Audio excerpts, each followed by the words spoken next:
তো বন্ধুরা আমার, আমি এখন যাচ্ছি ঢাকা শহরের রাস্তা দিয়ে, যে রাস্তাগুলা আসলেই অনেক সুন্দর, এলিভেটেড, তারপর ফ্লাইওভার এগুলো নির্মিত হচ্ছে এই ঢাকা শহরে, যেগুলা মানুষের যানজটের বড় ধরনের সাফল্য অর্জন করে যাবে। এই এলিভেটেড যদি এই ঢাকা শহর নির্মিত না হতো তাহলে মানুষের যানজটের কোনো সীমা থাকতো না। মানুষ কত দুর্ভোগ পোহাতে হতো সেটা কল্পনার বাহিরে।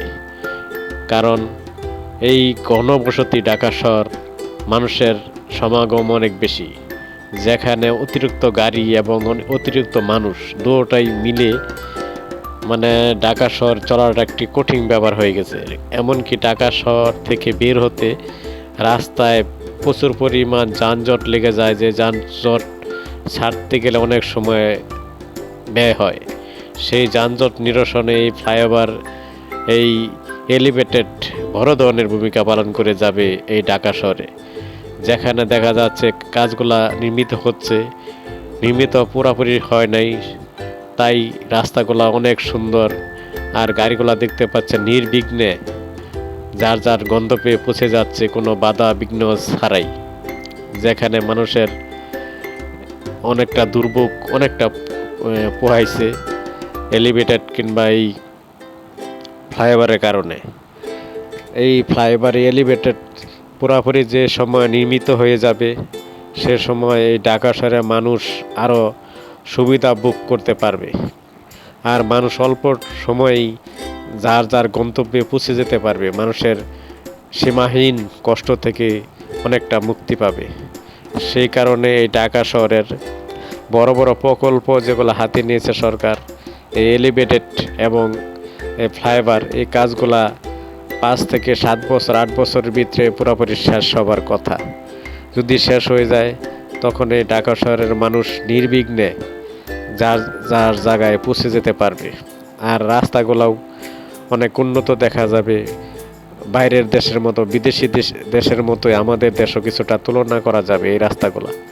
কারণ অনেকগুলা ফ্লাইওভার ইতিমধ্যে কাজ শেষ হয়ে গেছে, সেই ফ্লাইওভারগুলা গাড়িগুলা নির্বিঘ্নে চলাচল করতেছে, যেগুলা কোনো যানজট লাগে না। নিচের অর্ধেক গাড়ি উপরে দিয়া ফ্লাইওভার দিয়া এই এলিভেটেড দিয়া চলে যায়। অনেকগুলো এলিভেটেড খুলে দিছে, আর কিছু কিছু কাজ চলতেছে, যে কাজগুলা পুরোপুরি শেষ হইতে আরও 2-3 বছর সময় লাগবে। সেই কারণে এই মানুষের দুর্ভোগ অনেকটা শেষ হয়ে যাবে, সেই আশা করতেছে জনগণ। আর এই রাস্তা দিয়া যাইতে অনেক ভালো লাগে, কারণ কোনো যানজট নেই, অনেক মনোরম পরিবেশ দেখতে দেখতে শুধু ফ্লাইওভারই দেখা যায়। এই ফ্লাইওভার উপর দিয়ে আরেকটা গাড়ির লাইন, এই উপর দিয়ে গাড়ির লাইন যদি শুধু নিচ দিয়ে সব গাড়ি যাইতো তাহলে মানুষের কি পরিমাণ দুর্ভোগ পোহাতে হতো সেটা কল্পনার বাইরে।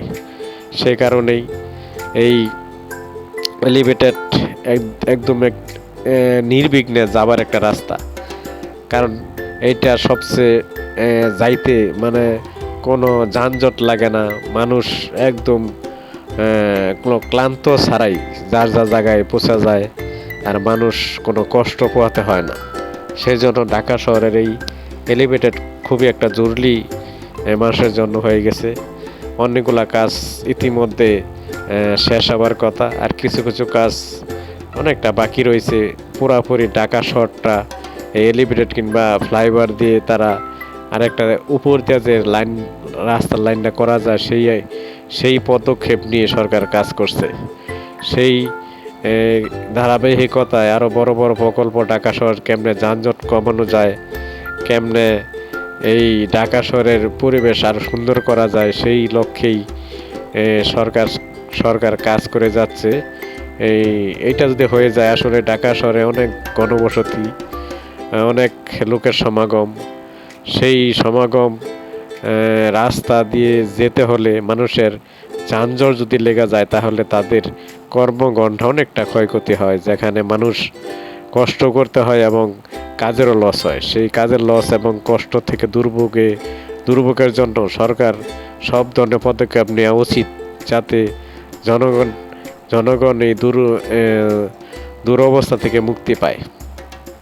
আর এইটাই হইতেছে বড় ধরনের আসলে যে কোনো দেশে রাস্তাঘাট যদি উন্নত না থাকে সেই দেশ কোনো সময় উন্নত হতে পারে না। যদি যদি রাস্তাঘাট উন্নত হয় তাহলে মানুষের জীবন উন্নত হয়ে যাবে। কারণ এই রাস্তাঘাট যেমন মানুষ নির্বিঘ্নে দ্রুত দ্রুত গতিতে মানুষ ছুটে চলেছে, তেমনি অর্থনৈতিক কিংবা স্বাবলম্বী হওয়ার জন্য এই দ্রুত গতিতেই মানুষ আরও এগিয়ে যাবে, তাদের জীবন আরও উন্নত হবে। এইটাই মানুষ আশা করে, সবাই আশা করে যে আসলেই রাস্তাঘাট উন্নত হলে মানুষের সব কিছু উন্নত হওয়ার সম্ভাবনা বেশি থাকে। আর যেসব উন্নত রাষ্ট্র কিংবা দেশ তারা সবার আগে রাস্তাঘাটগুলা কাজ করে থাকে, কিন্তু বাংলাদেশ এই দিক দিয়ে অনেকটা পিছিয়ে গেছে। কারণ বাংলাদেশ রাস্তাঘাটগুলো একদম বাজে অবস্থা। রাস্তাঘাটগুলা এই করে সরকার করার জন্য বেশ একটা আগ্রহী করে না, করলে অনেক দুর্নীতি করে সেই রাস্তাঘাটগুলা অল্প দিনের ভিতরে আবার নষ্ট হয়ে যায়, সেগুলো আবারই করতে হয়। এটা একটা বিরাট ঝামেলা। আর রাস্তাঘাটগুলা করা উচিত অনেক মজবুত করে, না হলেও 100 বছর যেন না ভাঙে। আর বড় বড় যানবাহন যেগুলো আছে সেই যানবাহনগুলো আলাদা লাইন দেওয়া উচিত। আর যেগুলা মিডিয়াম ধরনের গাড়ি সেইগুলোও আলাদা লাইন দেওয়া উচিত, তাহলে অবশ্যই রাস্তা টেকসই করবে। এছাড়া রাস্তাগুলা ক্ষয়ক্ষতি বেশি হয়ে যায়, কারণ সব ধরনের গাড়ি যদি একটা রাস্তা দিয়ে চলে, সেই রাস্তাঘাট বড় ধরনের মালবাহী গাড়ি যদি এগুলা এই ভালো ভালো রাস্তা দিয়ে যায়, সেই রাস্তাগুলো অবশ্যই ক্ষয়ক্ষতি হয়ে যাবে। আর বৃষ্টি নালা যদি আসে, একটু রাস্তা যদি ভাঙে, পাকা রাস্তা, তাহলে পুরাটাই ভাঙা শুরু করে, আর সেখানে রাস্তার ভালো থাকে না। সেই জন্য এদিক দিয়েও নজর দেওয়া উচিত, যাতে রাস্তা কেমনে ভালো রাখা যায়। বড় বড় গাড়ি লাইন আলাদা দিতে যেমন দেওয়া উচিত, এবং ছোট ছোট গাড়ি আলাদা লাইন দেওয়া উচিত, যাতে রাস্তার ক্ষয়ক্ষতিটা অনেক কমে যায়, একটা রাস্তা অনেক টেকসই করে। আর রাস্তা যদি পুরাপুরি ভালোভাবে কাজ না করা হয়, সেই রাস্তাও আসলে টিকে না। সব দিক দিয়ে মিলেই বাংলাদেশের উন্নত রাষ্ট্রের সাথে মিল রেখে করতে গেলে বাংলাদেশের করা অনেক কঠিন, কারণ বাংলাদেশের বিদেশের মতো এত উন্নত হতে পারে নাই। আরও সময় লাগবে, হয়তো একদিন না একদিন এই দেশ উন্নত হবে, সেই আশাই করে জনগণ এবং আমরা সবাই করি যে রাস্তাঘাটগুলো ভালো হয়ে যাক। রাস্তাঘাট দেখলে যে মনে হয় আসলেই আমরা অনেক উন্নত হয়ে গেছি। আর রাস্তাঘাট উন্নত না হলে আমরা নিজেদেরই মনে হয় আমরা অনেক পিছিয়ে গেছি। সেই জন্য এই যে রাস্তাঘাটগুলো যেগুলো দেখতেছি, এগুলো আসলেই অনেকটা উন্নত হয়ে গেছে। সেজন্য যাইতে ভালো লাগে, কারণ যতক্ষণ আসতেছি কোনো যানজট নেই, নির্বিঘ্নে চলে আসতেছি। সেজন্য শুধু এটা ঢাকা শহরের এই বিশ্ব রোডের রাস্তাগুলা, কিন্তু মেন যেটা ঢাকা রাস্তা সেগুলা অনেকটা যানজট এখনও লেগে থাকে, কারণ অনেক ভাঙ্গাচোরা গাড়ি রাস্তাঘাটে চলাচল করে, সেই গাড়িগুলোর জন্য বেশিরভাগ যানজট লেগে থাকে। সেই ভাঙ্গাচোরা গাড়ি যে চলে রাস্তায়, সেগুলো কোনো নিয়মকানুন নেই, যেখানে সেখানে দাঁড়াইয়া তাদের লুক তুলে। সেই জন্য তারাই শুধু আরও বেশি যানজট লাগাই দেয়। কিন্তু গাড়ি একটা সীমানা থাকা উচিত, যে কোন জায়গায় দাঁড়াবে, কোন জায়গায় যাত্রী উঠাবে, সেই একটা সীমানা দিলে এই যানজটগুলো লাগবে না।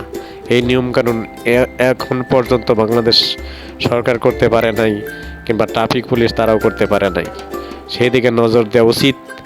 আর এই রাস্তাঘাট কেমন নির্বিঘ্নে মানুষ চলতে পারে, গাড়ি চলতে পারে, সেই রাস্তাঘাট উন্নতর সাথে সাথে নিয়মকানুন যে পাবলিক মেনে চলে, ড্রাইভার থেকে শুরু করে গাড়ির হেল্পার যারা আছে, সবাইকে সতর্ক করা উচিত যে কেমনে গাড়ি চালাতে হবে, কেমনে যাত্রী তুলতে হবে। সবারই একটা নিয়মকানুন যদি থাকে, তাহলে রাস্তাঘাট অবশ্যই শৃঙ্খলাতে ফিরে আসবে এবং মানুষ স্বাচ্ছন্দ্যে যাতায়াত করতে পারবে। সবাই প্রচেষ্টা এটা করতে হবে। আর সবাই চেষ্টা করলেই একটা দেশ উন্নত হবে, একটা শহর উন্নত হবে। রাস্তা উন্নতর সাথে সাথে মানুষেরও পরিবর্তন করা উচিত, মানুষেও যেন উন্নত ভাবে আরও মানসম্মতভাবে বাঁচতে পারে এবং উন্নত দেশের সাথে তুলনা করতে পারে, সেই আশা করি। এই ভিডিও দেখাইলাম, অবশ্যই আপনাদের ভালো লাগলে অবশ্যই লাইক, শেয়ার এবং কমেন্টস করবেন। আর এরকম ভালো ভালো রাস্তা আসলে দেখলে ভালো লাগে। সবাই ভালো থাকবেন, সবাই সুস্থ থাকবেন। আল্লাহ হাফেজ।